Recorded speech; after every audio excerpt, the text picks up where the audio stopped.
terjadi dalam merebutkan atau perebutan Baitul Maqdis ini akan dibarengi dengan perang-perang yang besar. Termasuk salah satunya Perang Dunia Ketiga. Ini prediksi. Ini persoalan sebenarnya sederhana.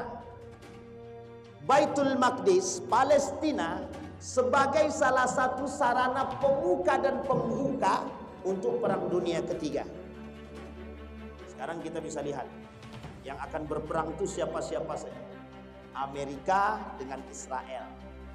Di belakangnya ada Inggris, ada Perancis, ada Jerman. Yang sebelah sini Iran, ada pendukungnya Pak. Ada Cina, ada Rusia. Yang kita belum nampak keberpihakan Indonesia. Di mana?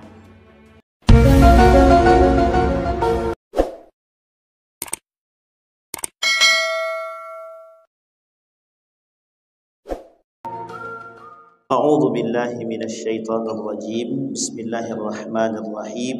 Assalamualaikum warahmatullahi wabarakatuh. Alhamdulillahi rabbil alamin. Alhamdulillahilladzi arsala rasulahu bil huda wa dinil haqq liyudhhirahu 'alad dini kullih wa kafa billahi syahida. Asyhadu an la ilaha illallah wahdahu la syarika lah wa asyhadu anna Muhammadan abduhu wa rasuluh la nabiyya ba'd. Allahumma shalli wa sallim wa barik ala hadzal nabiyyil karim. Allahumma shalli ala Muhammad wa ala ali Muhammad fil alamin innaka Hamidum Majid.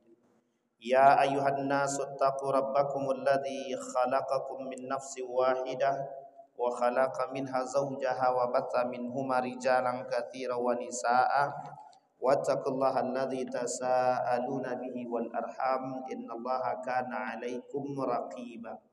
Wa qala Allahu ta'ala ya ayyuhalladzina amanu taqullaha wa qulu qawlan sadida yuslih lakum a'malakum wa yaghfir lakum dhunubakum wa may yuti'illaha wa rasulahu faqad faza fawzan 'azima.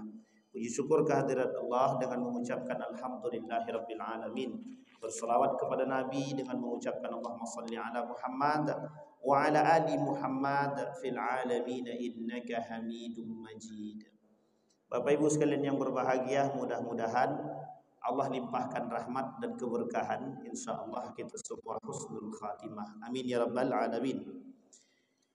Untuk orang tua kita yang telah mendahului, Allah tempatkan di tempat terbaik di sisinya. Allah terima amal ibadahnya. Allah kumpulkan bersama orang-orang yang saleh.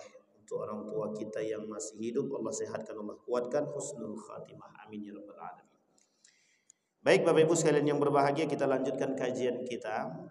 Malam hari ini kita ngambil dari satu buku Fiqhus Salaf fil Fitan, At-Tariqah Al-Ilmiyah Al-Amaliyah, Al-Manhaj As-Salafus Salih fi At-Ta'amul Ma'al Fitan.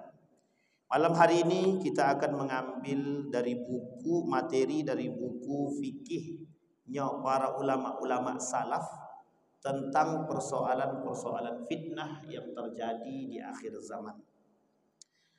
Dalam satu hadis baginda Nabi Muhammad sallallahu alaihi wasallam, dukhulul fitan buyutal arabi. Dukhulul fitani buyutal arabi.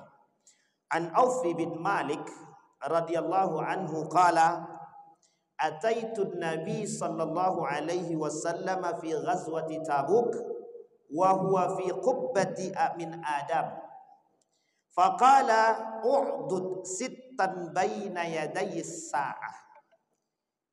Aku mendatangi, kata Auf bin Malik, ataitu an-nabi sallallahu alaihi wasallam, aku mendatangi baginda Nabi Muhammad sallallahu alaihi wasallam dalam perang Tabuk. Kemudian beliau berkata, faqala, baginda Nabi Muhammad sallallahu alaihi wasallam berkata, u'dud sittan baina yaday as-sa'ah. Persiapkanlah karena akan ada 6 perkara sebelum terjadi hari kiamat itu. Atau u'dud sittan baina yaday as-sa'ah. Ada 6 perkara yang menjadi tanda datangnya hari kiamat. Kata baginda Nabi Muhammad SAW, yang pertama mauti, kata Nabi. Matinya baginda Nabi atau meninggalnya baginda Nabi Muhammad atau wafatnya baginda Nabi Muhammad SAW menjadi tanda datangnya hari kiamat, atau lebih tepat disebut dengan tanda akhir zaman. Karena baginda Nabi Muhammad SAW sendiri disebut dengan akhirul anbiya karena memang tak ada nabi setelahnya menjadi akhir zaman, kata para ulama. Akhirnya nabi itu menjadi akhirnya zaman. Karena setiap ada zaman ada nabi dia. Kita mulai dari Nabi Adam, manusia pertama, peradaban pertama. Ada nabi dia, namanya Adam. Maka terus berjalan sampai pada masanya. Kata baginda Nabi, akhirul anbiya. Nabi adalah nabi terakhir, menjadi salah satu tanda bahwa akhir zaman, akhirnya zaman. Kata Nabi mauti, dalam kitab Armageddon dikatakan meninggalnya Nabi atau wafatnya Nabi itu menjadi salah satu tanda kiamat kecil, atau tanda-tanda datangnya hari kiamat, tanda-tanda kecil akan datangnya hari kiamat. Meninggalnya baginda Nabi Muhammad SAW atau wafatnya. Yang kedua, thumma fathu baitil maqdis. Ini dia. Yang kedua kata Nabi, fathu baitil maqdis, pembebasan Baitul Maqdis. Ini tak bisa lepas dari ayat Al-Quran. Karena dalam Al-Quran penaklukan Baitul Maqdis ini akan terjadi dalam dua penaklukan yang besar. Yang pertama terjadi pada masa Umar bin Khattab, awalu iftitahi Baitul Maqdis. Umar bin Khattab manusia pertama pembuka jalan terhadap Baitul Maqdis. Itu Umar bin Khattab. Maka setelah itu dilanjutkan oleh selanjutnya, siapa namanya? Salahuddin Al-Ayyubi. Yang kedua, tapi pada yang kedua ini adalah pembebasan penaklukan Baitul Maqdis dalam skala besar, yang oleh para ulama kata inilah penaklukan yang pertama dalam sejarah Baitul Maqdis secara besar-besaran. Sehingga terjadi perang salib setelahnya itu. Ada perang salib, nanti dampak daripada perbuatan tersebut. Baitul Maqdis. Kemudian kata para ulama, di dalam Al-Quran kan ada dua kali. Dua kali kejadian besar itu yang terjadi terhadap Baitul Maqdis. Penaklukan pertama sudah dilakukan Muhammad Salahuddin Al-Ayyubi. Maka yang kedua akan datang panji-panji setelahnya untuk menaklukkan kota Baitul Maqdis itu, Yerusalem, Palestina, dalam skala hari ini yang sangat besar, bahkan lebih besar lagi daripada yang sebelumnya. Kalau kita lihat sejarah pada masa Salahuddin Al-Ayyubi, oleh sebagian kalangan termasuk dari kelompok Syiah ada yang mencaci maki daripada Salahuddin Al-Ayyubi. Mereka caci maki Salahuddin Al-Ayyubi karena mereka mengatakan bahwa Al-Ayyubi telah mengambil tempat tinggal kami. Termasuk kaum-kaum Yahudi yang mencaci maki. Yang kedua, kata para ulama, yang sekarang sedang berjalan persoalan Baitul Maqdis, Masjidil Aqsa, Palestina, Yerusalem hari ini. Apakah sekarang itu sudah fathu Baitul Maqdis? Belum. Sedang berjalan. Sedang berjalan. Nanti pada ada hadis selanjutnya yang sangat populer untuk kita sampaikan. Sedang berjalan penaklukan kota Baitul Maqdis hari ini, Yerusalem hari ini, Palestina hari ini, Gaza hari ini. Kenapa kita katakan sedang terjadinya penaklukan? Karena hari ini kita melihat banyak sekali yang kita saksikan baik melalui media sosial, baik bersifat video maupun berita dari media cetak atau media online, kita temukan apa yang terjadi dengan kasus Baitul Maqdis hari ini. Mungkin sekarang mulai sedikit tak nampak atau mulai redup kasus Palestina, tapi ingat, uniknya di tengah perperangan Israel dengan Iran, yang kita lihat yang heboh sekarang itu persoalan Israel dengan Iran gitu. Tapi lupa dengan Israel dengan Gaza itu. Coba bayangkan. Pinternya dunia membuat satu skema di tengah persoalan Iran dengan Israel, Israel masih sempat menghancurkan Gaza. Baik, yang kedua Baitul Maqdis. Penaklukan kota Baitul Maqdis. Kata para ulama, kalau nanti Baitul Maqdis ini sudah ditaklukkan oleh panji-panji yang dijanjikan oleh Allah, maka akan terjadi perdamaian di tengah masyarakat-masyarakat yang berada di Palestina. Bahasa lainnya, Palestina sejahtera dan merdeka. Tapi kata Nabi, Madinatul Munawwarah akan menjadi tempat kehancuran. Palestina berjaya, sejahtera, Madinah yang dihancurkan. Madinah yang dihancurkan. Dan ini saling bersambut nanti, gayung bersambut. Selesai Palestina sejahtera, maka Madinah yang hancur. Dalam hadisnya begitu. Yang ketiga, yang pertama meninggalnya atau wafatnya baginda Nabi Muhammad SAW. Yang kedua, Fathu Baitul Maqdis. Yang ketiga, thumma mutanun ya'khudhu fikumul ghanam. Akan datang kepada kalian wabah, yang wabah itu akan mengambil atau membunuh binatang-binatang ternak kalian. Dulu sudah pernah terjadi pada masa Umar bin Al-Khattab, sudah pernah terjadi, dan beberapa periode sudah pernah terjadi wabah-wabah seperti ini. Bahkan sempat dikatakan dalam hadis yang lain tentang ta'un. Bahkan kita pernah mengalami wabah yang sangat cukup menyakitkan, terlepas dari atau dibalik daripada skenario yang dibuat dan lain sebagainya, terlepas daripada itu semua. Tapi kita pernah merasakan ketakutan dan kegentingan yang dibuat, atau meskipun bukan dibuat atau wabah benaran, terserah orang mau bilang apa. Tapi kita nampak 2 tahun lebih wabah itu menyerang negara Republik Indonesia secara khusus, umumnya seluruh negara. Namanya COVID-19. Hati-hati, siapa tahu setelah ini akan datang pula wabah yang lain kan. Nah, ini yang kita takutkan. Mudah-mudahan tidak ada lagi wabah-wabah yang lain.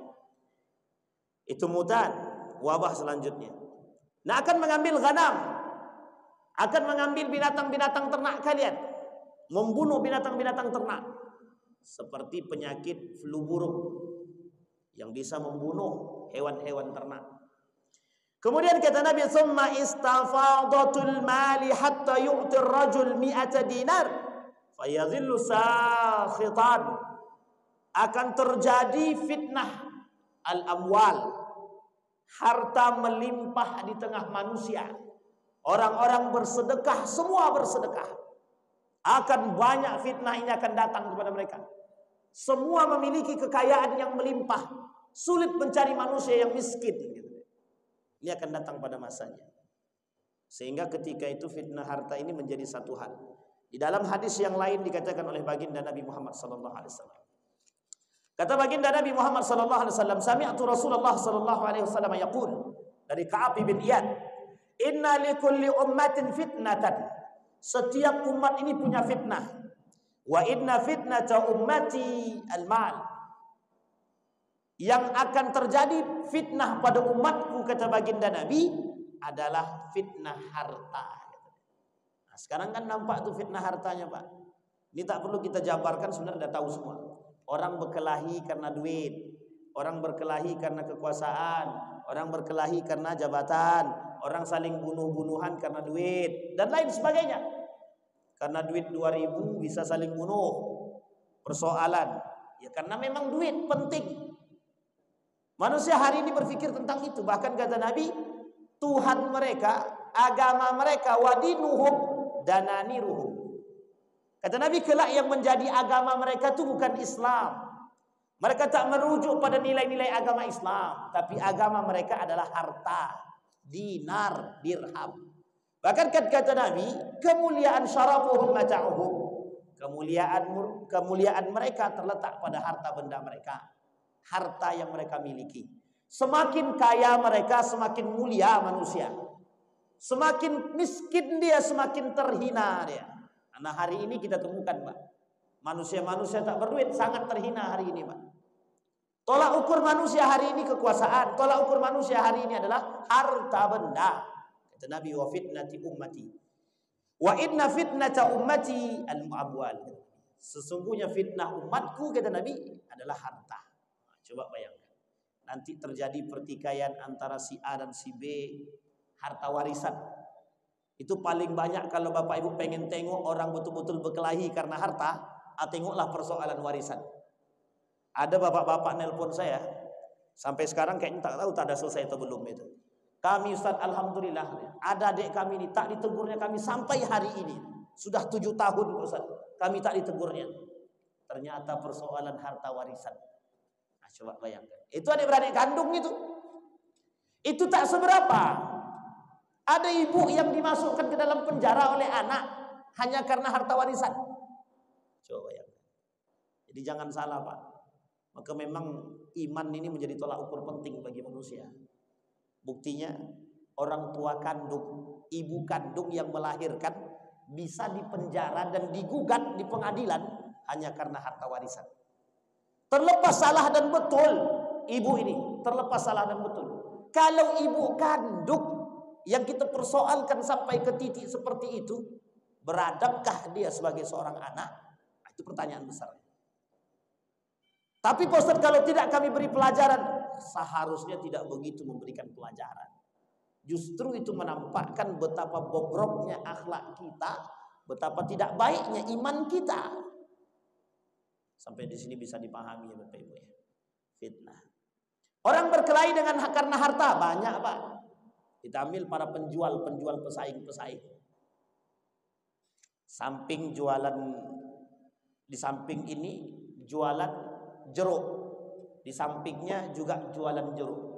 Ini kalau tidak punya iman dua-duanya, ini bisa saling menghabisi kiri dan kanan ini Pak. Jangan kau beli di tempat dia jeruknya busuk-busuk gitu. Coba karena hanya pendapatan Pak, hanya karena ingin mendapatkan keuntungan. Orang rela tuh Pak bertikam-tikaman hanya karena persoalan duit. Ini terjadi Pak, kasus Pak.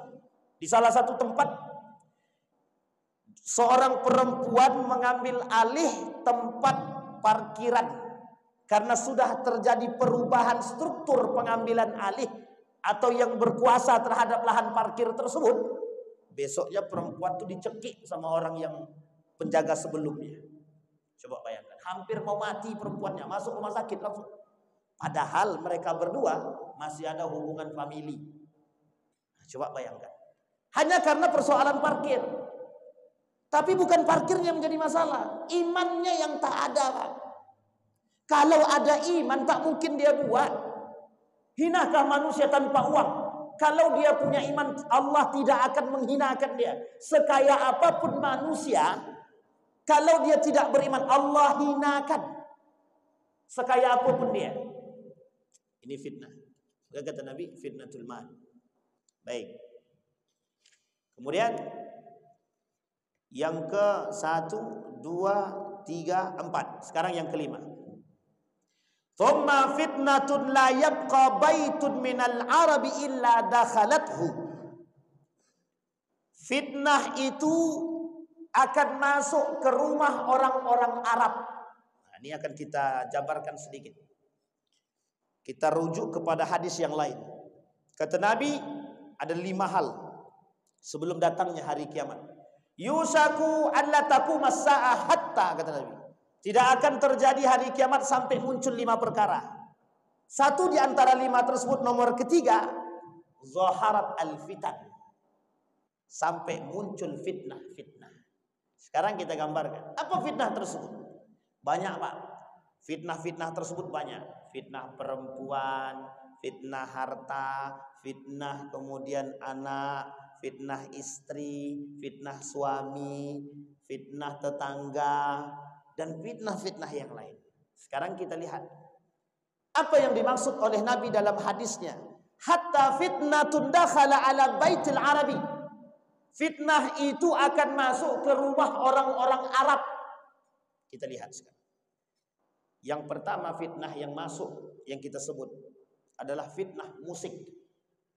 Dulu di rumah orang Arab itu, terkhusus orang-orang Arab, mereka sangat senang mendengarkan yang namanya mengaji, baca Al-Quran. Sekarang mulai masuk sedikit-sedikit. Gaya berpikir sekuler dan liberal itu masuk sedikit-sedikit. Lebih banyak mendengarkan musik ketimbang Al-Quran. Ini terjadi di Andalusia. Baca sejarah lengkapnya Andalusia. Ada seorang pemuda namanya Ziryab, pemain musik, ahli seni musik, yang masuk ke dalam daulah atau dinasti Andalusia, yang mampu merombak semua dinasti, mampu merombak sirkulasi yang terjadi di Andalusia. Yang tadinya senang mendengarkan Al-Quran, datang musik, Al-Quran dilupakan, musik disanjung-sanjung. Sekarang saya tanya, kejadian itu sama tidak di tempat kita sekarang? Nah, ini Bapak Ibu yang bisa jawab. Di rumah Bapak Ibu lebih sering mana yang Bapak Ibu putar? Musikkah atau ngajikah atau Al-Quran kah? Kalau Al-Quran yang Bapak Ibu sering putar daripada musik, itu betapa senangnya hati. Orang-orang seperti ini orang-orang beruntung. Tapi yang kita khawatirkan adalah di rumah kita lebih senang kita dengarkan musik daripada yang lain. Tapi kalau selawat bagaimana Ustaz? Tergantung frekuensi. Tergantung pembagiannya, mana yang lebih banyak, Al-Quran atau selawat. Kan begitu. Tapi selawat kan bagus juga, Pak. Bagus, selawat itu bagus. Tapi sebagus-bagusnya selawat lebih bagus baca Quran. Lebih bagus qiraatul Quran. Enak Ustaz, dia ada musiknya, itu masalahnya. Karena Al-Quran tanpa musik orang tak terlena dengan itu. Itu karena iman kurang tadi. Orang yang beriman, kata Allah dalam Al-Quran dalam surah Al-Anfal itu, ketika dibacakan ayat Al-Quran, wajilat qulubuhum, bergetar hati mereka kalau dengar Al-Quran. Sekarang saya tanya, mana yang lebih bergetar? Mendengarkan ayat Al-Quran atau mendengarkan tari poco-poco gitu kan? Atau mana yang paling kita senang? Yang paling membuat hati kita bergetar? Apakah selawat atau baca Quran?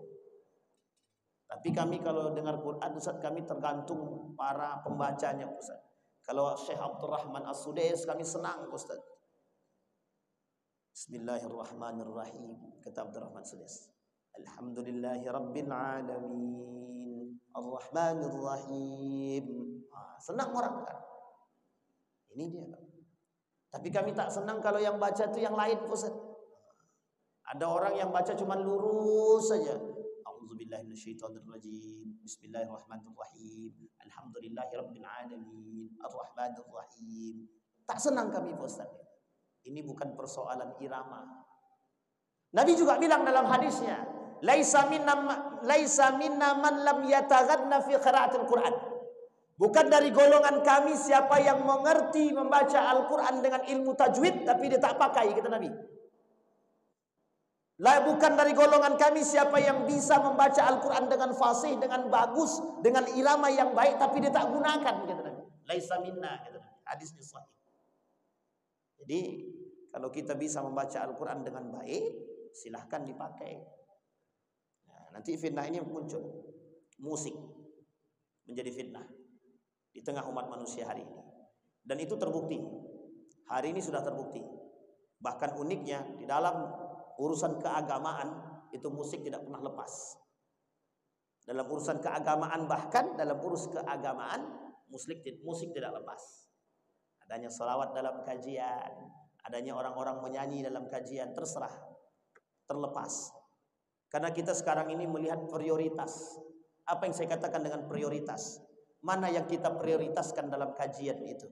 Mendengarkan pengajian atau mendengarkan salawatan? Mendengarkan kajian atau mendengarkan musiknya? Itu yang menjadi prioritas kita. Tapi mengapa harus kajian itu diimbangi dengan musik gitu? Oh, ini adalah dakwah zaman modern. Mudah-mudahan niat karena Allah berdakwah. Tapi yang kita khawatirkan dari sekian banyak yang datang, mereka datang bukan untuk pengajian, tapi mungkin mereka datang hanya untuk melihat fans mereka yang datang. Itu yang kita takutkan. Na'udzubillah, summa na'udzubillah. Berapa banyak fans yang datang? Misal dia fans pada Roma Irama, dalam kajian didatangkan Bang Roma. Orang sebenarnya mau dengar kajian atau mendengarkan Roma? Itu yang kita takutkan. Itu yang kita khawatirkan. Sehingga mohon maaf, Kita bukan mendengarkan kajian, tapi justru kita ngefans sama orang yang didatangi. Ini yang kita takutkan. Yang kita takutkan, yang sekarang ternyata ketakutan itu terjadi. Nabi mengkhawatirkan keadaan tersebut. Itu yang pertama. Sekarang Bapak Ibu boleh lihat, orang-orang Arab hari ini senang hiburan, Pak. Dan senang mereka dengan musik, senang mereka datang ke tempat-tempat yang ada musiknya. Bahkan banyak tempat-tempat di negara-negara Arab sekarang ini sudah didirikan yang namanya tempat konser. Sudah ada tempat untuk karaoke. Sudah ada tempat untuk nonton bioskop. Coba bayangkan. Dan itu sudah dibuat. Artinya fitnah ini mulai nampak. Itu yang pertama. Yang kedua, fitnah pakaian terhadap keluarga. Bahkan orang-orang Arab pun terkadang, ya memang tidak semua, tapi kita mengecam perbuatan-perbuatan orang-orang Arab yang mengerti agama, yang mereka ngerti betul tentang sejarah dan agama, nilai-nilai agama, tapi justru di dalam rumah mereka keluar daripada nilai-nilai agama. Orang-orang yang keluar tidak lagi menggunakan pakaian tertutup, tapi mereka sudah berani membuka. Mereka tak pakai kerudung, meskipun tertutup tapi tidak pakai kerudung, tidak pakai jilbab. Mereka sudah bisa bercampur dan berbaur dengan laki-laki dan perempuan dengan alasan hak asasi manusia, human right, yang harus dijunjung tinggi. Artinya apa? Sekulerisme, liberalisme, gaya berpikir yang liberal, yang sekuler sudah tertanam dalam diri-diri mereka. Sehingga mereka akan katakan agama harus diselingi dengan hiburan. Sampai di sini paham Pak ya? Agama harus diselingi dengan hiburan. Kalau cuma diselingi berarti proporsinya sedikit. Lebih banyak agama ketimbang hiburannya. Tapi sekarang terbalik, bukan menyelingi. Al-Quran tuh yang menjadi selingan sekarang. Jadi porsinya Al-Quran sedikit, porsinya hiburan lebih banyak. Itu yang terjadi. Maka hati-hati betul kita Bapak Ibu. Baik, itu yang kelima. Tsumma hudnatun takunu bainakum wa baina bani asfar. Faya'dziruna faya'tunakum tahta 80 ghayatan. Tahta kulla ghayatin 12,000. Tsumma hudnatun takunu bainakum wa baina bani asfar. Ini perlu penjelasan lebih. Tapi kita lihat kalimat hudnatun. Apa kata Nabi di sini? Makna hudnatun itu genjatan senjata. Akan terjadi genjatan senjata. Pengkhianat itu memang ada karakter ya. Itu karakter pengkhianat itu memang sudah karakternya Israel itu dari dulu gitu. Kemudian genjatan senjata dengan Iran. Sekarang perang lagi. Mesti dah paham. Sampai hari ini kami sudah paham dan tak akan percaya dengan genjatan senjata yang dilakukan oleh Amerika dan Israel. Mereka pengkhianat gitu. Selalu mengkhianati genjatan senjata. Bahkan dengan Palestina pada masanya, sebelum Ramadan terjadi genjatan senjata. Awal Ramadan mereka serang. Coba bayangkan. Jadi pengkhianatan Bani Israel itu selalu terjadi. Nah, Bapak Ibu sekalian yang berbahagia, sekarang kita lihat satu-satu. Ketika baginda Nabi Muhammad SAW mengatakan dalam hadis tersebut, ada 6 sitan kata Nabi, 6 yang menjadi persoalan sebelum datangnya hari kiamat. Yang pertama meninggalnya wafatnya baginda Nabi. Pertanyaan pertama, mengapa Nabi katakan wafatnya Nabi menjadi tanda datangnya hari kiamat? Satu, setelah wafatnya Nabi, perpecahan itu mulai tampak semua. Bibitnya mulai tampak dan terang kapan? Ketika pasca wafatnya Utsman bin Affan. Semua perpecahan itu muncul. Sampai nanti datang atau turunnya Imam Mahdi. Imam Mahdi yang menyatukan umat manusia nanti. Imam Mahdi turun menyatukan dan memberikan keadilan kepada manusia semua di muka bumi ini. Tapi tak lama, cuma 7 sampai 8 tahun. Setelahnya kembali masa dia lagi. Sampai turun Isa alaihissalam. Nabi Isa alaihissalam. Bapak Ibu sekalian yang berbahagia, pasca wafat baginda Nabi Muhammad SAW, di tempat nabi palsu bergejolak. Setidaknya ada 3 nabi palsu. Yang pertama Musailamah al-Kadzab, yang mengaku jadi nabi, yang mengaku dapat wahyu karena kehebatannya dalam bersyair dengan bahasa Arab. Yang kedua Tulaiha. Tulaiha mengaku menjadi nabi pasca perperangan yang dilakukan oleh Abu Bakar Siddiq dengan Musailamah al-Kadzab beserta istrinya.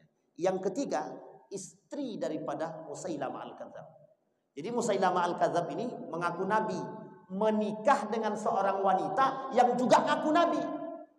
Coba bayangkan. Itu nabi baru wafat, itu belum lama nabi wafat, coba bayangkan.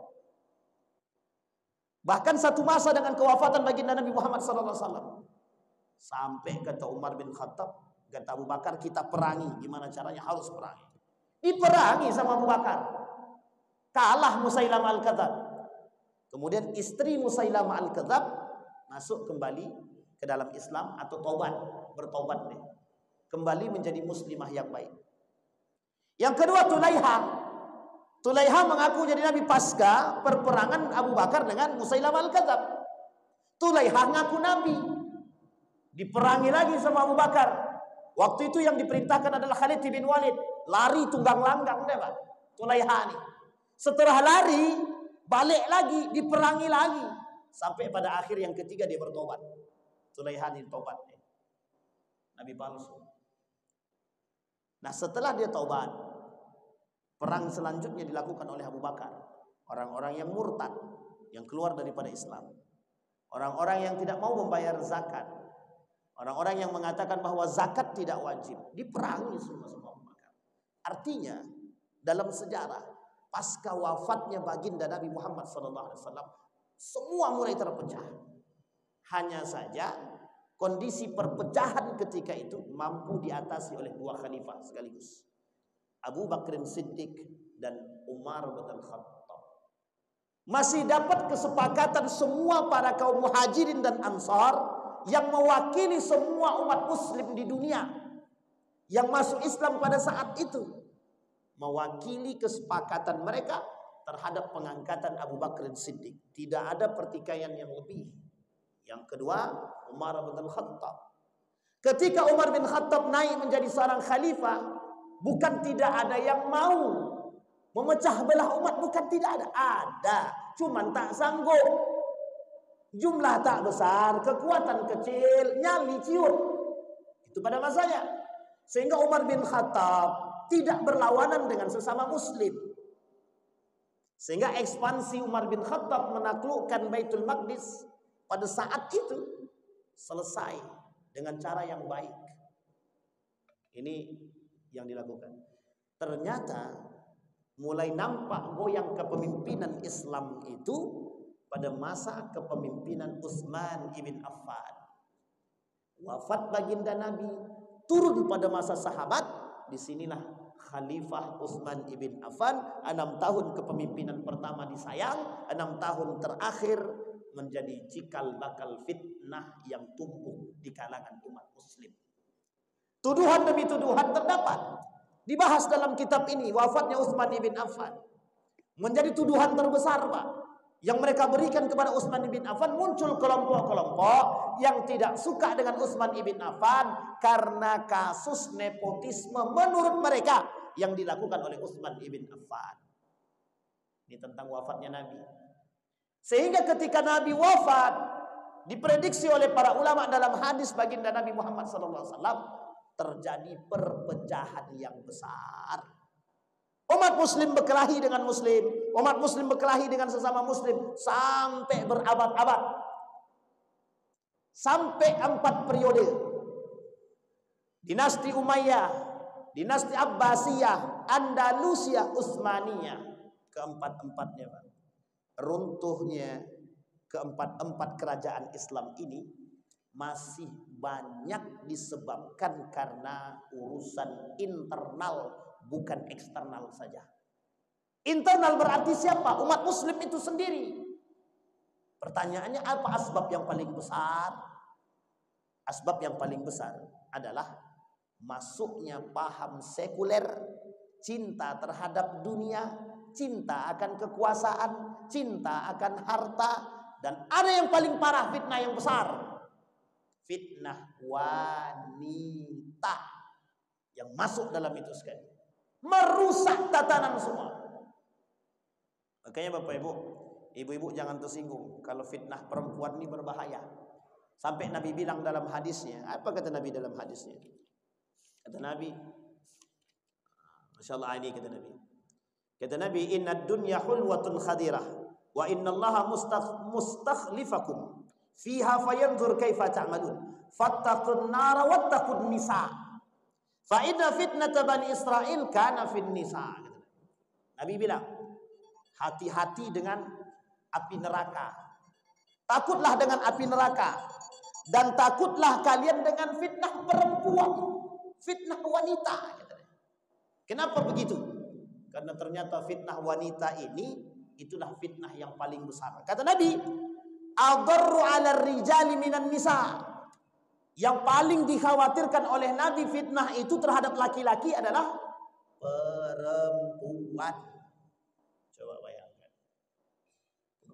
Mungkin banyak harta masih bisa bertahan, Pak. Mungkin banyak memiliki kekuasaan masih bisa.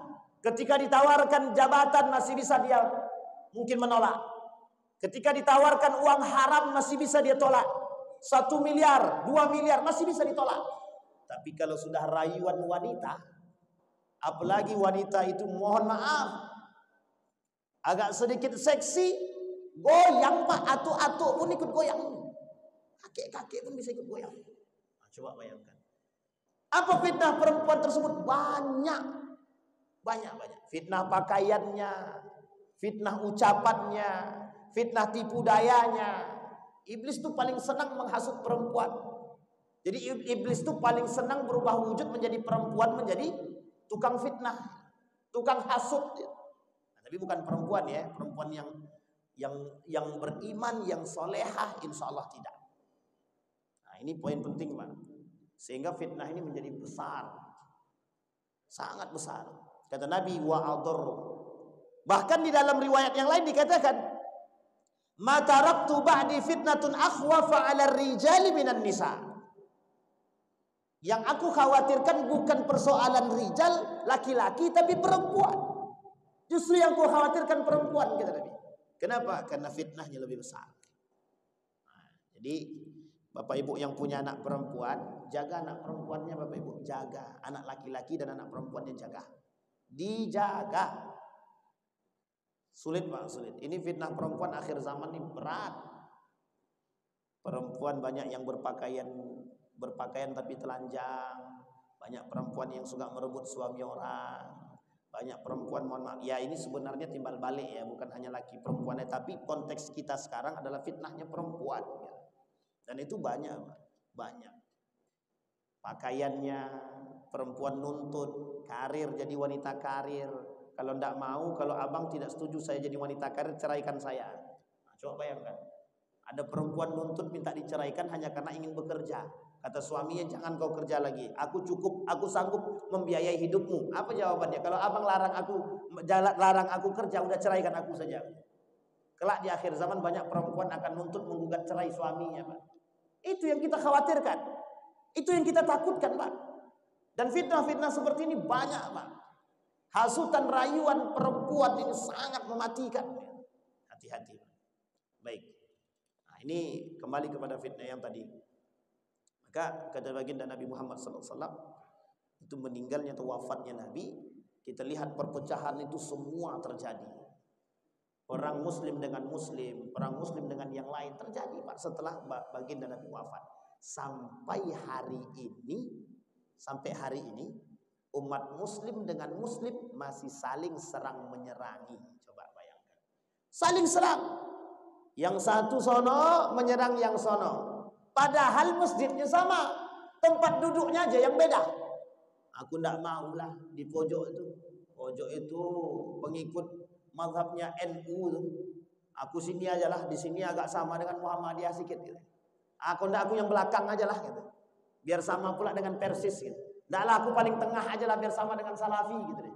Coba bayangkan. Jadi kenapa kita nih tak mau bersatu?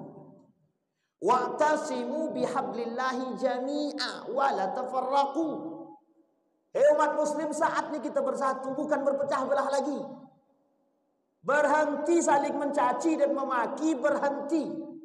Saatnya kita sekarang untuk saling bergandeng tangan. Mazhab itu ada 4. Coba buka hati itu sesekali. Buka hati itu, buka hati dengan iman sesekali. Buka hati dengan ilmu, buka hati dengan iman sesekali. Tidak banyak Pak, sesekali saja. Maka akan terang mata kita nih melihat. Oh, ada rujukannya. Oh, ada dasarnya, selesai Pak. Tidak perlu kita heboh sebenarnya kan. Cuman yang menjadi masalah, mohon maaf, ego dan gengsi masing-masing. Itu yang menjadi masalah. Nah, ini perpecahan setelah Nabi muncul Pak. Kemudian yang kedua, tadi sudah kita jelaskan sebagian tentang Fathu Baitul Maqdis. Bapak Ibu sekalian yang berbahagia. Dalam aliran para hadis dalam beberapa alur hadis baginda Nabi Muhammad SAW terkait tentang Baitul Maqdis ini, itu perperangan Baitul Maqdis kelak Bapak Ibu sekalian yang berbahagia, yang terjadi dalam merebutkan atau perebutan Baitul Maqdis ini akan dibarengi dengan perang-perang yang besar, termasuk salah satunya Perang Dunia Ketiga. Ini prediksi. Ini persoalan sebenarnya sederhana. Baitul Maqdis, Palestina, sebagai salah satu sarana pemuka dan pembuka untuk Perang Dunia Ketiga. Sekarang kita bisa lihat yang akan berperang itu siapa-siapa saja. Amerika dengan Israel. Di belakangnya ada Inggris, ada Perancis, ada Jerman. Yang sebelah sini Iran, ada pendukungnya Pak. Ada Cina, ada Rusia. Yang kita belum nampak keberpihakan Indonesia. Di mana? Negara-negara yang lain bisa kelihatan Pak. Donald Trump sudah keliling tuh Pak. Donald Trump sudah keliling. Keliling ke sana ke sini. Keliling ke Mesir, keliling ke Dubai, keliling ke Qatar, ke Dubai, kemudian Oman, Bahrain, kemudian ke Saudi Arabia, ke Mesir. Sudah masuk dia Donald Trump. Wallahu alam. Apa lobbynya kita tidak tahu secara eksplisit, tapi bisa kita tebak. Kalau untuk tebak-tebakan mungkin kita mampu melihat jalur propaganda politik yang dilakukan oleh Donald Trump. Artinya memecah belah umat muslim. Coba bayangkan, kita akan dipecah Pak, antara kita milih siapa dengan siapa. Dan ini sudah kelihatan Pak, sudah kelihatan. Baitul Maqdis, Palestina, pembuka dan pemicu Perang Dunia Ketiga. Tapi sebenarnya karena itukah mereka berperang? Tidak, bukan. Karena Timur Tengah satu tempat yang sangat strategis untuk saling rebut-rebutan dari sumber daya alam yang mereka miliki. Antara lain adalah minyak. Minyak akan menyebabkan negara tersebut berkuasa. Maka Iran berani atas Amerika karena dia punya minyak yang banyak. Kenapa Saudi Arabia, kenapa Bahrain, kenapa Kuwait, Dubai tidak seberani seperti Iran? Ini poin penting untuk dipelajari untuk kita semua. Tanda tanya, kapan waktu Bapak Ibu tengok saja sendiri alur politiknya. Baik. Nah, kemudian Bapak Ibu itu yang kedua. Jadi Baitul Maqdis ini penaklukan pertama sudah dilakukan oleh Salahuddin Al-Ayyubi. Dalam sejarah sudah kita dapat. Sekarang tinggal yang kedua. Maka kalau yang kedua ini sudah terjadi, maka kata para ulama akan terjadi kesejahteraan terhadap Baitul Maqdis, Palestina. Kalau sudah sejahtera Palestina, maka di situ akan terjadi kehancuran di Madinah. Maka tinggal tunggu tanggal mainnya, akan muncul gejolak-gejolak yang lain sampailah turunnya Nabi Isa alaihissalam dan datanglah hari kiamat. Dan itu masafanya tidak terlalu panjang kata para ulama. Mungkin diprediksi sekitar 100 sampai 200 tahun paling panjang. Nauzubillah tsumma nauzubillah. Pertanyaannya adalah, sudahkah kita mempersiapkan generasi kita untuk lebih kuat ke depan? Itu yang kita takutkan. Maka fitnah-fitnah seperti ini Bapak Ibu disampaikan oleh para ulama agar manusia mau mengambil ibrah dan mempersiapkan diri agar tidak terjerumus dalam kesalahan-kesalahan yang sama di masa mendatang yang terjadi pada saat ini. Bisa dipahami Bapak Ibu semua? Insya Allah mudah-mudahan kita semua yang hadir ini bisa memiliki generasi-generasi yang saleh dan solehah, yang bertahan dalam hantaman fitnah, yang kuat dalam hantaman cobaan. Karena kelak cobaan dan fitnah ini akan saling gayung bersambut pada masanya, dan kita akan melihat bagaimana kekuatan generasi kita setelah kita dalam menghadapi fitnah-fitnah ini, terutama dalam persoalan fitnah dunia. Nah, ini yang paling berat Bapak Ibu sekalian yang berbahagia. Mudah-mudahan ada manfaat bagi kita semua. Mudah-mudahan apa yang saya sampaikan bisa menjadi pedoman bagi kita, rujukan bagi kita, agar kita tetap bisa menjaga keluarga kita, bisa menjaga anak istri kita, agar tetap menjadi orang-orang yang beriman sampai datangnya hari kiamat. Amin ya rabbal alamin. Fa'tabiru ya ulil absar la'allakum tuflihun. Assalamualaikum warahmatullahi wabarakatuh.